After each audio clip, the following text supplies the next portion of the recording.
Léontine Atogima.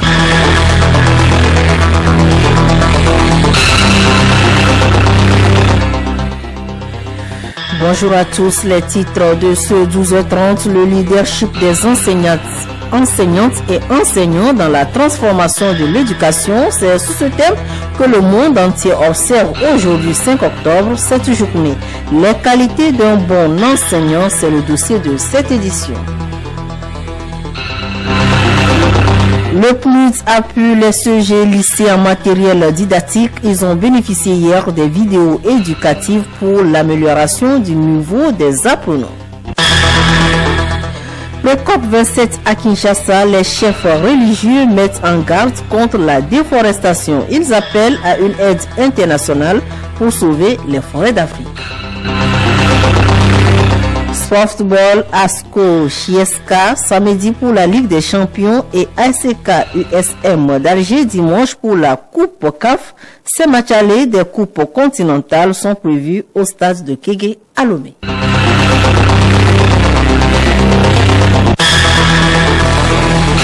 radiolomé.tg. L'équipe gouvernementale s'est réunie hier en Conseil des ministres à Lomé. Les travaux présidés par le chef de l'État Faure Sozimna Nyasingbe ont porté sur l'examen de plusieurs sujets. Entre autres projets examinés, l'organisation et le fonctionnement du Centre national du cinéma et de l'image animée ainsi que celui de la délimitation des largeurs des routes et la classification des routes. Retour sur le point des travaux avec le porte-parole du gouvernement, professeur Akouda Ayewadan.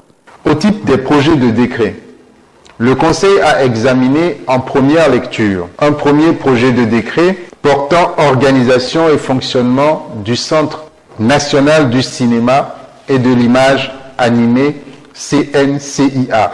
Le présent texte, qui crée un Centre national du cinéma et de l'image animée, s'inscrit dans le cadre des réformes engagées par le gouvernement dans ce secteur afin de lui donner un nouvel élan.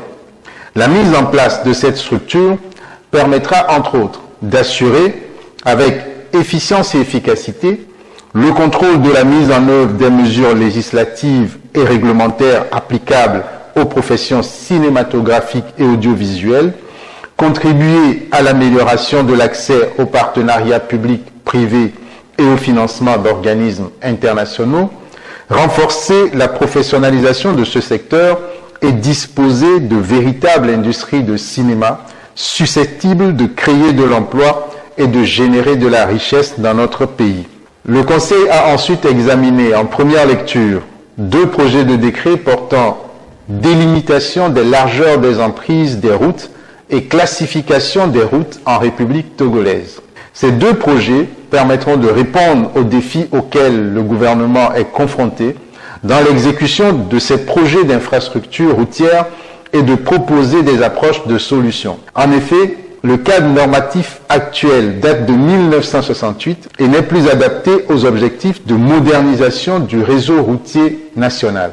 Ainsi, la taille des emprises réservées aux voies est devenue obsolète et n'offre plus les facilités nécessaires aux services techniques dans le cadre de la mise en œuvre des projets. Par ailleurs, les textes existants n'intègrent pas la classification des infrastructures routières selon la nature de celles-ci. Or, cette classification permet d'identifier les voies et de planifier les actions afin de sensibiliser nos concitoyens sur l'occupation des espaces avoisinant ces voies. L'étude et l'adoption de 2 décrets proposés permettront de faire face aux défis qui se posent et de prendre en compte les enjeux actuels du développement des infrastructures, en particulier en matière d'occupation illégale des emprises des voies. Ces textes feront l'objet d'une étude en 2e lecture afin d'approfondir les échanges. Au titre de la communication, le Conseil a écouté une communication relative au projet de loi portant régime juridique applicable aux entreprises publiques en République togolaise, présenté par le ministre de l'Économie et des Finances. Cette communication vise à présenter au Conseil l'application de la loi relative aux entreprises publiques et les leçons tirées en vue de procéder à sa modernisation. En effet, les entreprises publiques sont confrontées à des défis de gouvernance, de fonctionnement et de performance. Ces structures doivent par ailleurs s'adapter à la modernisation des modes de gestion afin d'améliorer leur performance pour répondre aux objectifs fixés dans le cadre de la feuille de route gouvernementale. Au titre des divers, le Conseil a écouté un compte-rendu relatif à la 3e édition du mois du consommé local. Cette 3e édition, placée sous le thème « Consommation des produits locaux, facteur d'investissement pour les très petites et moyennes entreprises », se déroulera durant tout ce mois d'octobre sur toute l'étendue du territoire.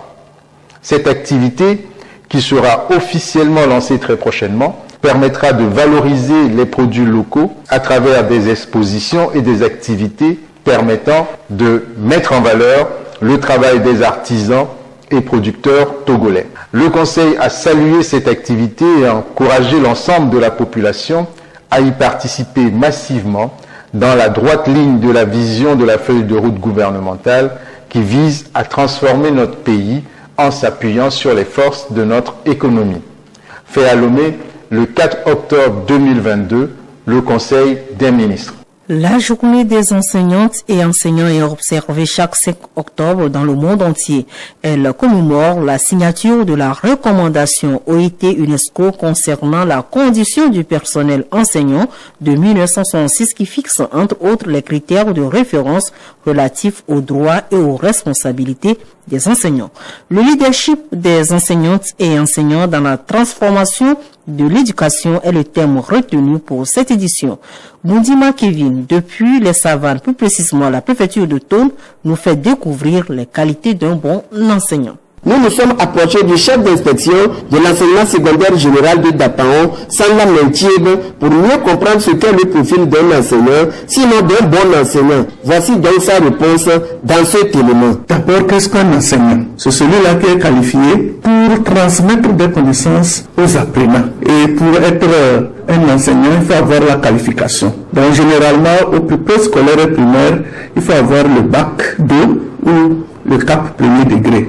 Au secondaire 1, collège ou CG, il faut avoir la licence professionnelle d'enseignement ou la licence classique dans les matières d'enseignement. Et au secondaire 2, il faut avoir le master ou la maîtrise classique pour enseigner au lycée. Le profil d'un bon enseignant, c'est celui d'abord qui sait faire son travail, qui est assidu. L'assiduité, c'est-à-dire qui est ponctuel, qui est régulier et qui enseigne selon les principes, selon les instructions officielles. Un enseignant qui enseigne selon le programme. Un enseignant qui évalue ses élèves régulièrement. Et un enseignant qui prend des décisions pour obéir après l'évaluation et prendre des décisions pour orienter les apprenants afin que chacun puisse réussir à la fin de l'année.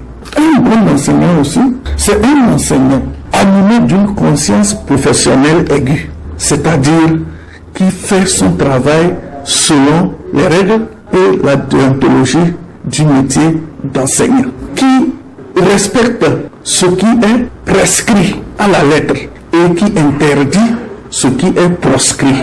Donc un bon enseignant, c'est après tout un enseignant qui amène ses élèves à la réussite à la fin de l'année. C'est pour ça qu'il est payé, il est là pour encadrer. Donc un bon enseignant, c'est un enseignant après tout qui, à la fin de l'année, obtient de meilleurs résultats dans sa classe, dans sa matière.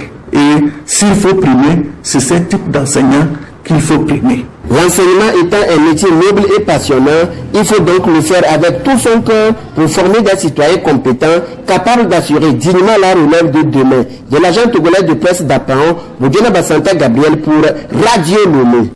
Merci à vous, Boudjona Bassanta Gabriel. Nous restons toujours dans le domaine de l'éducation pour indiquer que le CGTOTI à Lomé a bénéficié hier d'un matériel d'expérimentation de l'utilisation des vidéos éducatives. Le PNUD, par ce geste, veut contribuer à l'amélioration du niveau des apprenants. Clarisse Tombité. Le matériel offert hier est évalué à 10 millions de francs CFA. Il est composé des clés USB, des écrans, des ordinateurs et des vidéoprojecteurs. Le programme des Nations Unies, par ce geste, veut contribuer à un enseignement de qualité dans le domaine scientifique. Maktar Fall, président résident adjoint du PNUD au Togo. Nos enfants vont dans les écoles, mais ils n'ont pas l'occasion d'expérimenter en physique, en chimie, en sciences de vie de la Terre. Et c'est la raison pour laquelle nous avons travaillé avec le ministère pour développer des outils qui permettent aux enfants, à travers des vidéos interactives faites par des Togolais, de pouvoir peut-être accéder à ces sciences expérimentales, à l'expérimentation. Très reconnaissant à l'endroit du donateur, le directeur du CG Tochi Tibabé Tamandja justifie sa joie par la capacité pour ses élèves de commencer la pratique de la science sur une bonne base. J'ai participé à la réalisation de ces vidéos et ça me va droit au cœur. Je vais utiliser ça au profit des élèves pour qu'ils puissent comprendre les PCT et la SVT et demain que ces élèves-là puissent aussi bénéficier de l'enseignement qu'ils auront à partir de ces vidéos et s'en sortir dans la vie. La démarche du PNUD entre dans le cadre d'une expérimentation qui cible 5 autres établissements, notamment les CGZ lycées Thierryville 2, Baguida, Zanguera, Gamé et Dagbati. Autre sujet de cette édition, Octobre Rose. Nous sommes en octobre, le mois dédié à la sensibilisation de la gente féminine sur les différents types de cancers auxquels elles peuvent être exposées. Alice Berthe Barandao, dans son magazine Santé Plus, reçoit en fin d'édition comme invité de la rédaction Dr Amewi Dédé Bénédicta, gynécologue obstétricienne. Elle nous parlera de l'importance de l'autopalpation des seins. Le journal Léontine à Toguima. Hors de nos frontières, COP 27 en RDC, les confessions religieuses donnent des orientations à la soixantaine de ministres de l'environnement réunis depuis lundi à Kinshasa. Les chefs religieux demandent à la communauté internationale de l'aide financière dans le cadre du Fonds climat. C'est sous la bannière de l'initiative interreligieuse pour les forêts tropicales que les chefs religieux se sont présentés devant les conférenciers. Premier message, le seuil de la déforestation qui avance à travers le continent. Ce que les religieux ont également fustigé, leur mise à l'écart dans la gestion des questions climatiques. Par ailleurs, la société civile africaine souhaite parler d'une même voix pour se faire entendre dans les négociations climatiques à la pré-COP de Kinshasa et à la COP 27 de Sharm el-Sheikh, et ce à travers une initiative inédite, la Caravane africaine pour le climat. 375 organisations se sont unies pour recueillir les demandes des citoyens à travers 28 pays d'Afrique afin de préparer un plaidoyer commun. Sport, week-end difficile pour les clubs togolais engagés en coupe continentale. En effet, en Ligue africaine des champions, Asco de Kara reçoit au stade de Kégué à Lomé GSK d'Algérie samedi à partir de 15h. C'est un match aller pour lequel les jaunes et noirs de la COSA devaient prendre une bonne option en attendant le match retour en Algérie. De son côté, ASK sera aux prises avec USM d'Algérie en Coupe CAF. Ce sera dimanche toujours au stade de Kégué à partir de 16h. Là aussi, le vice-champion togolais devrait beaucoup miser pour espérer se qualifier pour la suite de la compétition. Je le disais tout à l'heure, nous sommes en octobre, le mois dédié à la sensibilisation de la gente féminine sur les différents types de cancers auxquels elles peuvent être exposées. Alice Berthe Barandao reçoit comme invité de la rédaction Dr Amewi Dédé Bénédicta, gynécologue obstétricienne. Elle nous parle de l'importance de l'autopalpation des seins. Docteur Amewi Dédé Bénédicta, bonjour. Bonjour Alice. Parlons du cancer du sein. Souvent les femmes sont exhortées à se faire dépister tôt pour vite être prises en charge en cas de présence de nodules. Alors, on leur conseille de faire de la mammographie ou l'autopalpation des seins. Alors, docteur Amewi, qu'est-ce que l'autopalpation des seins? L'autopalpation, comme son nom l'indique, se palper les seins soi-même. La femme se palpe elle-même ses seins. Et ça se fait souvent après les règles. C'est-à-dire peut-être le 5e jour, les seins sont détendus. Il n'y a pas de tension et la femme doit pouvoir s'examiner, regarder son sein debout pour voir s'il n'y a pas une déformation. Et elle palpe son sein sein selon la technique qu'on a. Elle regarde comment? Elle regarde où? Elle regarde devant le miroir. Devant un miroir. Devant un miroir, la femme se On va prendre un temps pour nous regarder la poitrine. Voilà. Donc elle regarde ses seins, elle soulève ses deux mains pour voir si les deux seins montent de la même manière.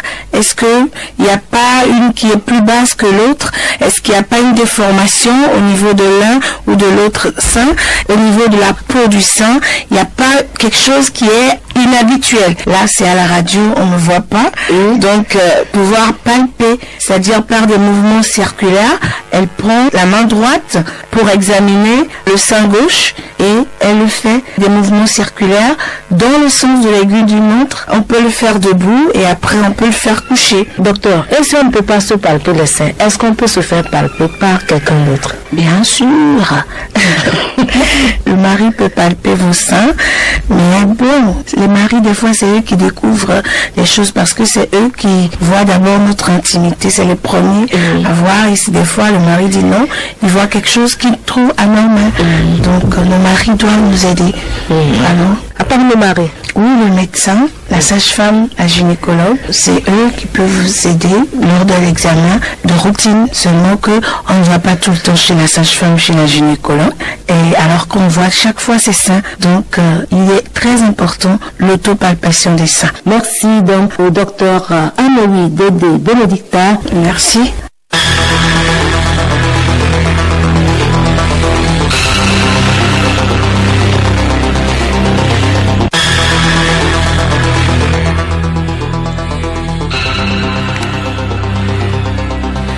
C'est sur cette note de sensibilisation de l'importance de l'autopalpation des seins que nous bouclons cette édition. Merci de nous avoir suivis. Retenons pour l'essentiel que le monde entier observe ce 5 octobre la journée des enseignantes et enseignants. Le leadership des enseignantes et enseignants dans la transformation de l'éducation, c'est ce thème qu'est célébré la journée.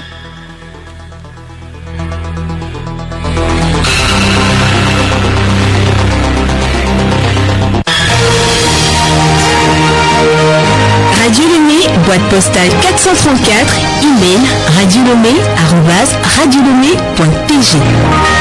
radiolomé.tg.